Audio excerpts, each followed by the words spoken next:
குறிப்பாக நவம்பர் 15 முதல் 30க்கு இடைப்பட்ட நாட்களில் மேலும் காற்றழுத்த தாழ்வு மண்டலம் புயல் போன்ற அமைப்புகள் உருவாவதற்கான சாத்தியக்கூறுகள் தென்படுது. அந்த சலனங்கள் நவம்பர் மாத சலனங்கள் கண்டிப்பாக தமிழகத்திற்கு மிக சாதகமாக அமையும்.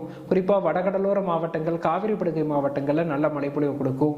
தென் மாவட்டங்கள், மேற்கு தொடர்ச்சி மலையோர மாவட்டங்கள், மேற்கு மாவட்டங்கள் என ஒட்டுமொத்த தமிழகத்திற்கும் நல்ல மழைப்பொழிவை நம்ம எதிர்பார்க்கலாம். அக்டோபர் 1ஆம் தேதி தொடங்கி 28ஆம் தேதி வரையிலான காலகட்டத்தில் தமிழகத்தில் பதிவாக வேண்டிய மழையின் அளவு 15 சென்டிமீட்டர்.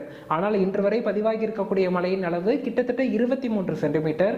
இது இயல்பை விட 53% அதிகமாகும். அதே போல மாநிலத்தின் அனைத்து மாவட்டங்களிலுமே இயல்புக்கு அதிகமான மழைப்பொழிவு பதிவாகி இருக்கு. அப்படி பார்க்கும்போது நாம் அக்டோபர் மாத அறிக்கையிலேயே தெரிவித்திருந்தோம். இந்த வருடம் அக்டோபர் மாதத்துல 22 முதல் 25 சென்டிமீட்டர் வரைக்கும் மழைப்பொழிவு பதிவாக வாய்ப்புன்னு.